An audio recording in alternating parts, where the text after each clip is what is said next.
Good morning students. आज हम class 9 maths के रिगार्डिंग चैप्टर नंबर 7 ट्रायंगल्स पे बात करेंगे। इससे प्रीवियस पार्ट के अंदर मैंने आपको कुछ बेसिक टर्म्स बताई थी, ट्रायंगल्स के टाइप और कॉन्ग्रेंट फिगर के बारे में बात कर लिया था, कॉन्ग्रेंसी के बारे में बात कर ली थी, सिंप्लिसिटी के बारे में बात कर लिया था। आज हम पढ़ेंगे criteria for congruence of triangle. कोई भी जो ट्रायंगल है उनको कॉन्ग्रेंट करने के क्या क्या क्राइटेरिया होते हैं, क्या क्या रूल रेगुलेशन। तो फर्स्ट कौन सा रूल होता है? Side angle side. शॉर्ट में क्या लिखते हैं? S A S congruent. तो एस का मतलब साइड, ए का मतलब एंगल और एस का मतलब फिक्स। तो side angle side congruent rule. एक एग्जांपल से समझिए क्या होता है इस रूल के अंदर। जैसे आपके पास कोई दो ट्रायंगल दिखे, ट्रायंगल एबीसी और एक ट्रायंगल पीक्यू। इसके अंदर ए बी साइड 2 सेंटीमीटर, तो इसके अंदर पी क्यू साइड भी कितनी है? 2 सेंटीमीटर। एंगल बी 50 डिग्री है तो क्यू भी कितना है? 50 डिग्री। बीसी कितना है? 4 सेंटीमीटर, तो क्यू आर भी कितना है? 4 सेंटीमीटर। तो इसके अंदर देखिए, क्या ये साइड इस साइड की इक्वल है? बिल्कुल। क्या ये एंगल इस एंगल की इक्वल है? 50 डिग्री, ये भी 50 डिग्री। ये साइड बीसी 4 सेंटीमीटर है तो ये भी कितनी है? 4 centimetre. Side side, angle angle, फिर क्या है? तो साइड एंगल साइड क्या रूल बन रहा है? तो ये दोनों डायग्राम, ये दोनों जो ट्रायंगल है क्या हो जाएंगे? कॉन्ग्रेंट हो जाएंगे by the rule side angle side. कैसे लिखते हैं इनको? करने के लिए क्या होता है? सबसे पहले बात करते हैं इन ट्रायंगल ए बी सी लिखते कैसे हैं वो स्टेप लिखिए। एंड दूसरी ट्रायंगल पी क्यू आर के बारे में, ओके, ये दो ट्रायंगल के बारे में। तो मैंने देखा कि सबसे पहले क्या है, ए बी साइड जो है वो इक्वल है किसके? P Q. ये ऐसे लिखना, ये हमें स्टेटमेंट में गिवन है, वो किसके इक्वल है? A B is equal to P Q. ये भी 2 सेंटीमीटर, ये भी 2 सेंटीमीटर। क्या लिखेंगे? 2 सेंटीमीटर। ये स्टेटमेंट में हमें क्या है? गिवन था, इसलिए हम देखा। डायग्राम के अंदर दिख रहा है, यही है। दूसरी बात क्या है? एंगल बी जो है, अब देखिए ये कंटिन्यूटी चलती है, यही चलनी चाहिए, ये नहीं होना चाहिए। जैसे आपने कोई ट्रायंगल बनाई ए बी सी और पी क्यू,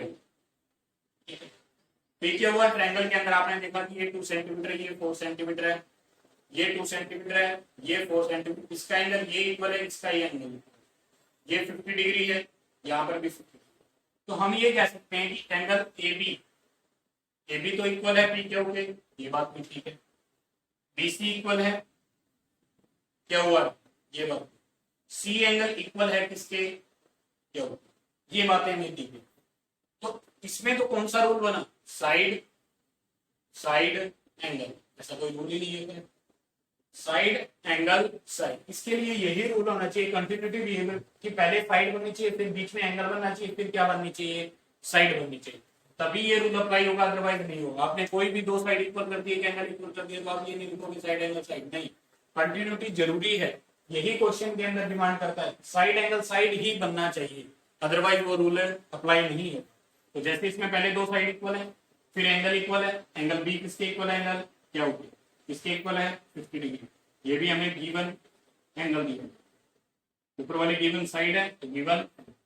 थर्ड पार्ट में क्या है? बीसी साइड इसके इक्वल है क्या हुआ? साइड क्या हुआ की वैल्यू कितनी है, या इसकी वैल्यू कितनी है? 4 सेंटीमीटर। ये भी क्या लिखेंगे? गिवन। ओके, तो ये तीन बातें हो जाती हैं।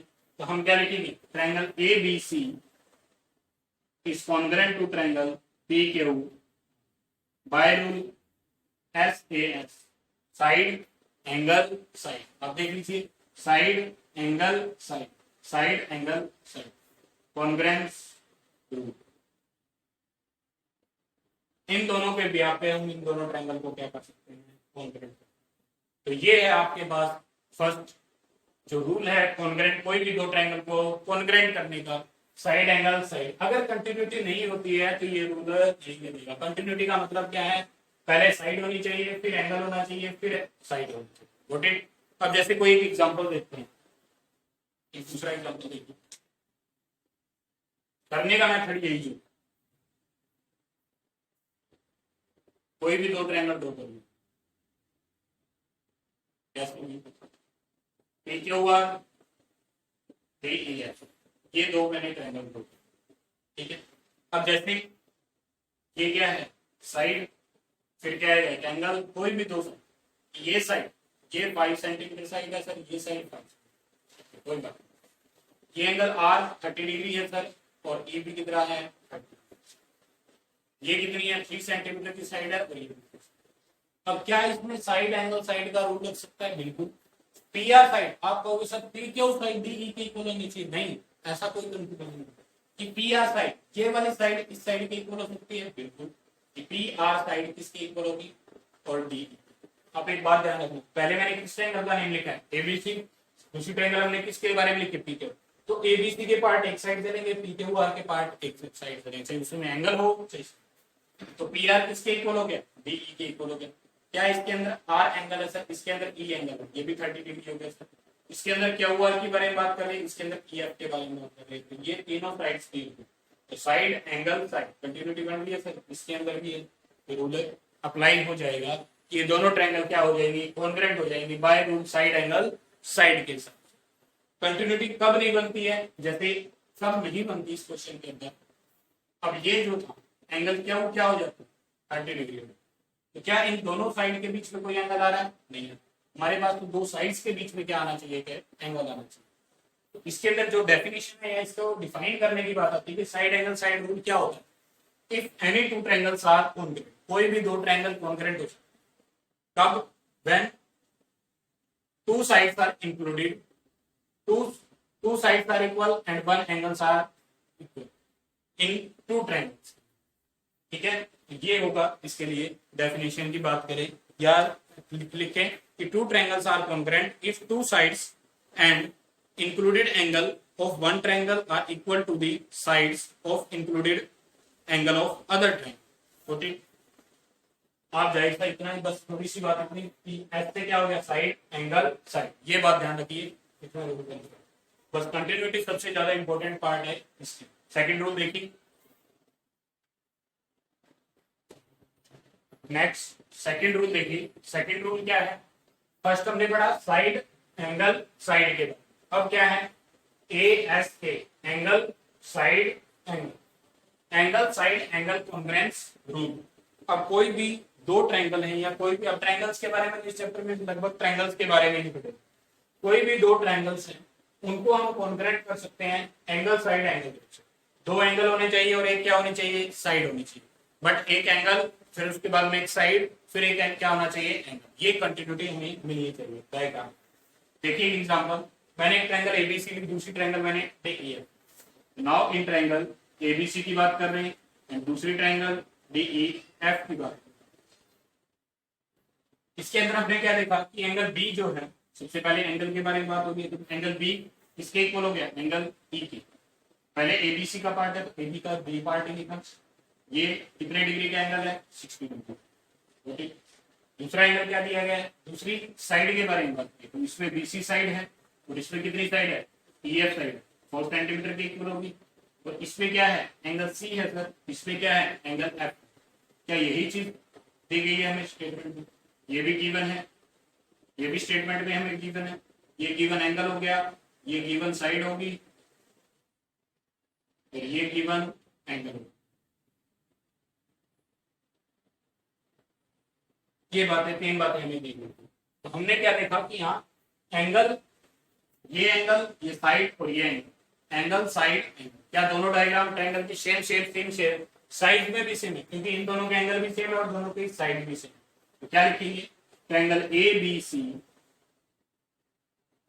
Are congruent to the triangle D E by rule angle side angle congruence. Okay, तो ये था हमारे पास क्वेश्चन, इतना ही आएगा। कोई भी दो ट्रायंगल दी होंगी, क्या हमें होंगी? कॉन्ग्रुएंट करनी है। तो कॉन्ग्रुएंट तो कैसे होगी? आपको मैंने फर्स्ट रूल बता दिया था, साइड एंगल साइड। इसके अलावा कोई भी रूल, इसके अलावा जैसे आप ये नहीं लिख सकते कि साइड साइड एंगल मिल जाए तो कॉन्ग्रुएंट हो जाए, तो भी नहीं होगा। या एंगल साइड साइड मिल जाए तो भी कॉन्ग्रुएंट नहीं होगा। सिर्फ क्या होगा? जब साइड एंगल साइड रूल होगा तभी हमारे पास डायग्राम के अंदर होगा, तभी ये रूल अप्लाई होकर हम दो ट्रायंगल को क्या बोल सकते हैं? कॉन्ग्रुएंट। सेम है, इसमें भी यही होता है। इस जैसा कोई भी आगे पीछे लिख के नहीं कर सकते, बट इसको हम ये भी बोल सकते हैं, एंगल एंगल साइड भी बोल सकते हैं और एंगल साइड एंगल। अगर किसी, जैसे दूसरा एग्जांपल आ गया, ए बी सी हमारे पास कोई ट्रायंगल आ गई और दूसरी ट्रायंगल पी क्यू आर आ गई। हमने क्या देखा? एंगल ए जो है वो 30 डिग्री है, बी जो है वो 50 डिग्री है, इसके अंदर ये 30 डिग्री है, ये 50 डिग्री है, और ये जो लास्ट साइड है ये 4 सेंटीमीटर दी गई, ये भी। तो हम लिखेंगे कि एंगल ए जो है वो किसके इक्वल है, ए के इक्वल है। एंगल बी जो है वो किसके इक्वल है, आर के इक्वल है। ये जरूरी नहीं है कि ये इस साइड है तो ये भी इसी साइड होनी चाहिए, नहीं है तो equal angle angle side, continuity देखनी है, angle angle side, angle angle side. क्या लिखेंगे, इसमें बीसी साइड है और इसमें कौन सी साइड है, क्या ये भी एंगल, ये भी एंगल, और ये क्या है, साइड। इस रूल के अकॉर्डिंग ये क्या हो जाएगा, triangle A B C is congruent to triangle P Q R by rule angle angle side. इस रूल को ये भी लिखा जा सकता है, कहने का मतलब इसका दूसरा नाम क्या है, एंगल एंगल साइड भी है और एंगल साइड एंगल भी। क्या है, एंगल साइड एंगल। अगर किसी क्वेश्चन में कंटिन्यूटी ये मिलती है एंगल साइड एंगल भी, तो ये रूल लिखेंगे। अगर किसी क्वेश्चन में ये मिलता है दो एंगल फिर साइड, तो भी ये रूल अप्लाई हो जाएगा। तो इसका तो ये इस जैसा सिमिलर पार्ट है, बट आप कहोगे सर ये भी तो होना चाहिए, ये नहीं होगा कि कहीं साइड मिले फिर उसके बाद में दो एंगल मिले, नहीं, ऐसा नहीं लिख सकते। सिर्फ क्या लिखेंगे, एंगल साइड एंगल के बारे में और एंगल एंगल साइड, ये दो। तो फर्स्ट रूल क्या हो गया हमारे पास, साइड एंगल साइड लिख लीजिए। सेकंड रूल क्या हो गया हमारे पास, एंगल एंगल साइड या side angle side. Third rule देखिए, थर्ड रूल में क्या बताया गया हमारे पास। Third rule, criteria for congruence of triangle का जो रूल है थर्ड है एस एस एच। एस का मतलब साइड, सेकंड भी साइड और थर्ड भी क्या होनी चाहिए, साइड। तीनों ही साइड क्या होनी चाहिए, कोई भी दो ट्रायंगल्स की सेम होनी चाहिए, तब हम ये रूल अप्लाई कि side side side congruent rule. देखिए मैंने एक एग्जांपल दिया, एक ट्रायंगल है एबीसी, दूसरी ट्रायंगल है पीक्यू। अब एबी जो साइड है वो किसके इक्वल है, पीआर। अब आप कहोगे सर एबी साइड तो इसकी इक्वल होनी चाहिए, ये इस साइड है तो ये भी साइड है, ऐसा कुछ कोई रूल का मतलब हार्ड एंड फास्ट रूल नहीं है, ये इस साइड हो भी सकती है और नहीं भी। तो एबी साइड इक्वल है सर पीआर के, बीसी साइड इक्वल है क्यूआर के, और एसी साइड इक्वल है पीक्यू। तो हम क्या लिखेंगे, now in triangle ABC and triangle PQR के बारे में। ओके, अब इन दो के ट्रायंगल के बारे में हमने देखा, एबी साइड किसके इक्वल है, एबी साइड 3 सेंटीमीटर है, इसकी भी वैल्यू कितनी होगी, 3 सेंटीमीटर। 3 सेंटीमीटर में क्या आ जाएगा, पीआर, 3 सेंटीमीटर के इक्वल हो गया।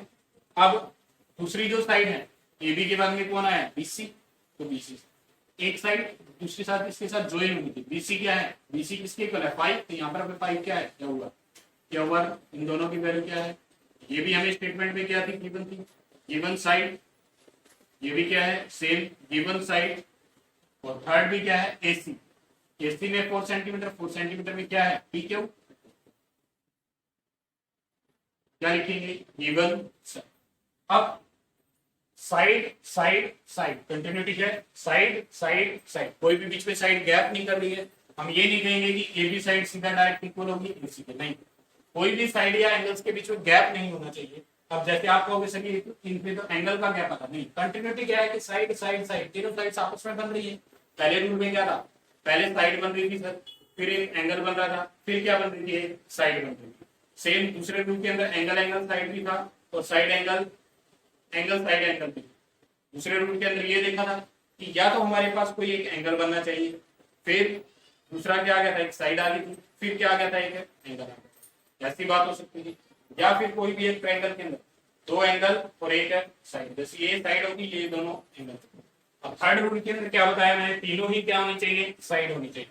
तो side side side side side, ये होती है कंटिन्यूटी। तो अब हम क्या इसकी तीनों साइड इक्वल है, क्या लिखेंगे, triangle A B C is congruent to triangle P Q R by rule side side side congruence rule के हिसाब से। ये क्या हो जाती है, दोनों ट्रायंगल कॉन्ग्रुएंट हो गए। तो ये था हमारे पास third rule, side side side. Next rule देखिए, नेक्स्ट देखिए जो रूल दिया गया है वो है rule number 4, criteria for congruence of triangle. क्या है, RHS। RHS तो शॉर्ट में लिखा गया, R का मतलब क्या हो गया, राइट, H का मतलब क्या हो गया, हाइपोटेन्यूज, S का मतलब क्या हो गया, side. Right hypotenuse side congruence rule. अब ये जो रूल होता है वो हमेशा लगभग जो होता है या फिर हर बार किस पे अप्लाई होता है? एक राइट एंगल ट्रायंगल पे अप्लाई। तो राइट एंगल ट्रायंगल के बारे में हमने पढ़ा हुआ था। राइट एंगल ट्रायंगल जो होती है उसके हम पाइथागोरस थ्योरम। पाइथागोरस थ्योरम क्या होती है? जिसके अंदर बेस, परपेंडिकुलर और हाइपोटेन्यूज है। अब बेस कौन सा होता है? कोई एंगल, जैसे ये एंगल बेस एंगल दिया होगा, तो ये एंगल होगा जिस लाइन के साथ अटैच कर रहा होगा नीचे की तरफ, वो क्या कहलाती है? इसका बेस। ठीक है। इसके अपोजिट में जो होता है उसे क्या बोलते हैं? परपेंडिकुलर। और इसके जो 90 डिग्री के सामने होता है, 90 डिग्री के बिल्कुल अपोजिट में, बिल्कुल सामने जो होता है उसे क्या बोलते हैं? हाइपोटेन्यूज। यही होता है, तीन बातें होती हैं राइट एंगल ट्रायंगल के अंदर। हाइपोटेन्यूज जो सबसे बड़ा होता है, ये बात प्रूव भी करेंगे इस चैप्टर के अंदर कि हाइपोटेन्यूज की जो साइड होती है वो बड़ी होती है बाकी इन दोनों से, और वैसे भी जनरली बड़ी ही होती है। तो 90 डिग्री बड़ा है, उसके सामने वाली जो साइड है वो भी बड़ी है। तो जो 90 डिग्री के सामने वाली साइड होती है उसे क्या बोलते हैं? हाइपोटेन्यूज। ये कोई भी ट्रायंगल के अंदर हाइपोटेन्यूज को पहचानने का तरीका होगा। जैसे मेरे पास ये ट्रायंगल है, आपको सर ये 90 डिग्री है, तो 90 डिग्री के सामने वाली साइड को क्या बोलेंगे? हाइपोटेन्यूज बोला जाएगा। अब बेस और परपेंडिकुलर, ये भी बेस हो सकता है, ये भी बेस हो सकता है, अभी कुछ नहीं कह सकते। ये भी परपेंडिकुलर हो सकता है, ये भी परपेंडिकुलर हो सकता है। इस ट्रायंगल को इस तरीके से घुमाएंगे तो ये परपेंडिकुलर भी तो बन सकता है, वो जरूरी नहीं कि यही बेस हो। इसके साथ अगर एंगल यहां दिया गया, जैसे ये एंगल, अब ये एंगल इस लाइन के साथ अटैच कर रहा है, ये लाइन क्या हो जाती है? बेस। ये बात है। अगर ये है जैसे मेरे पास प्रॉब्लम, अब इसके अंदर यहाँ एंगल बनाया जाए तो बेस एंगल जो है वो यहाँ है, तो बेस पॉइंट है, बेस लाइन जो होगी, ये बेस जो होगा ट्रायंगल का, ये गॉट इट। जो बच गया वो क्या हो गया? परपेंडिकुलर। ये भी क्या हो जाएगा? तो बेस कैसे पता चलता है? जो एक एंगल दिया होता है उसके ब्याह पे हमें पता चलता है। अदरवाइज आप इन दोनों में से किसी को भी बेस ले सकते हो अगर एंगल नहीं दिया। अब ये सपोज किसी ये एंगल नहीं दिया, ये भी बेस हो सकता है, ये भी बेस, ये भी परपेंडिकुलर, या बेस, जो भी गॉट इट। दोनों में से कोई बेस और कोई भी परपेंडिकुलर हो सकता है। तो ये चीज आपको बतानी जरूरी थी। नेक्स्ट देखिए, अब इसके बारे में बात करते हैं। क्या था मेरे पास कि दो ट्रायंगल दी गई हैं, इन्हें आरएचएस रूल से क्या प्रूव करना है? कॉन्ग्रुएंट प्रूव करना। देखिए आरएचएस रूल की कंटिन्यूटी क्या कहती है? पहले हमारे पास क्या होना चाहिए? Right angle. राइट एंगल का मतलब 90 डिग्री, एच का मतलब हाइपोटेन्यूज, जिसमें दोनों की हाइपोटेन्यूज की वैल्यू क्या होनी चाहिए? इक्वल। और थर्ड क्या होनी चाहिए? कोई भी एक साइड। देखो इन ट्रायंगल एबीसी की बात कर रहे हैं, दूसरी ट्रायंगल पीक्यूआर सॉरी डीईएफ की बात कर रहे हैं। ये दो ट्रायंगल दी, इसमें हमने देखा कि क्या पहले हमारे पास राइट एंगल है? बिल्कुल, राइट एंगल 90 डिग्री है, बी भी 90 डिग्री है, इसमें ई भी 90 degree. Angle B is equal to angle E. दोनों ही एंगल क्या है? 90 डिग्री। गिवन है हमें, गिवन एंगल। दूसरी कंडीशन क्या है? एच। एच का मतलब हाइपोटेन्यूज। अब इसमें हाइपोटेन्यूज क्या है? एसी। ई के सामने वाला कौन हो गया? एसी। इसमें ई के सामने वाला कौन हो गया? F D. F D, D F लिखो या एफ डी लिखो, बाकी दोनों की वैल्यू कितनी है? 5 से। क्या लिखेंगे? हाइपोटेन्यूज V1 इक्वल हाइपोटेन्यूज, या सीधा हाइपोटेन्यूज। नेक्स्ट क्या है? कोई भी एक साइड, कोई भी एक साइड देख लीजिए। अब इसमें इसके अलावा एंगल भी हो गया, राइट एंगल भी हो गया, हाइपोटेन्यूज भी हो गया, साइड क्या होगी? बीसी। इसमें बीसी इक्वल होगी, और इसमें क्या होगा? F E. अब आप कहोगे सर इस डायग्राम की वजह यहां 4 सेंटीमीटर होता तो बिल्कुल हो सकता था। 90 डिग्री 90 डिग्री के इक्वल हो गया, हाइपोटेन्यूज के इक्वल हो गया। ये तो नहीं है कि ये हाइपोटेन्यूज इस साइड के इक्वल, ये तो होगा नहीं। इसकी साइड कितनी दी गई है? 4 सेंटीमीटर दी गई है। तो इसके अंदर तो एक तो हमारे पास राइट एंगल होना चाहिए, दूसरा हमारे पास हाइपोटेन्यूज होना चाहिए, तीसरी कोई भी साइड हो सकती है, या तो इस एंगल का बेस, इसका परपेंडिकुलर, कोई भी हो सकता है। अब इसके अंदर ना तो बेस बताया जा सकता है ना परपेंडिकुलर, तो इसलिए ये 4 सेंटीमीटर इस 4 सेंटीमीटर के भी इक्वल हो सकता है। बट डायग्राम के अकॉर्डिंग हमारे पास दोनों ही नीचे की तरफ दिए गए। अगर यहाँ होता तो भी हम इक्वल कर सकते थे, तो भी ये रूल के हिसाब से कॉन्ग्रुएंट हो सकते थे। ठीक, तो B C E F E के इक्वल हो जाता है, तो 4 सेंटीमीटर क्या बोलेंगे? गिवन साइड है हमारी। क्या तीनों चीज आ गई? एंगल भी आ गया, राइट एंगल भी आ गया, हाइपोटेन्यूज भी आ गया और साइड भी। तो क्या लिखेंगे? Triangle A B C is congruent to triangle DEF by rule RHS congruence rule. Got it? तो इन दोनों रूल, इस रूल के हिसाब से दोनों ट्रायंगल क्या हो जाती हैं? कॉन्ग्रुएंट हो जाती हैं। तो ये था हमारे पास criteria for congruence of triangle. Criteria for congruence of triangle का मतलब उसके अंदर हमने 4 रूल पढ़े, side angle side, angle angle side मान लीजिए, या एंगल साइड एंगल मान। इसमें 2 साइड और 1 एंगल है, इसमें 2 एंगल और 1 साइड है, जो ध्यान रखना। फर्स्ट रूल ये था, सेकंड ये था, थर्ड हमने पढ़ा था साइड साइड साइड, और फोर्थ हमने पढ़ा है RHS। ये जो रूल है वो हमेशा राइट एंगल ट्रायंगल पे ही लगेगा, क्योंकि उसी में हाइपोटेन्यूज होगा, और कोई ट्रायंगल में तो हाइपोटेन्यूज होगा नहीं। जहां 90 डिग्री दिखेगा वहीं ये रूल होने के चांसेस होते हैं, पूरे पूरे नहीं कह सकता, चांसेस होते हैं। ओके, तो ये 4 रूल होते हैं किसके बारे में, criteria for congruence of rule. अगर इन 4 रूल के बाद में 4 रूल लगाया मैंने, इन 4 में से कोई भी एक रूल से मैंने 2 ट्रायंगल को कॉन्ग्रेंट, ट्रायंगल का चैप्टर है तो ट्रायंगल के फिगर दिए, ट्रायंगल को कॉन्ग्रेंट कर दिया, तो उसके बाद में जो उस ट्रायंगल के पार्ट्स हैं वो किसके कारण इक्वल हो जाएंगे, CPG। इसके बारे में मैं आपको पहले बता दूं कि corresponding part of congruent triangle. ये था हमारे पास इस चैप्टर का बेसिक। ठीक है, इसके बाद में हम एक्सरसाइज 7.1 के एग्जाम्पल के बारे में बात करेंगे। Thank you.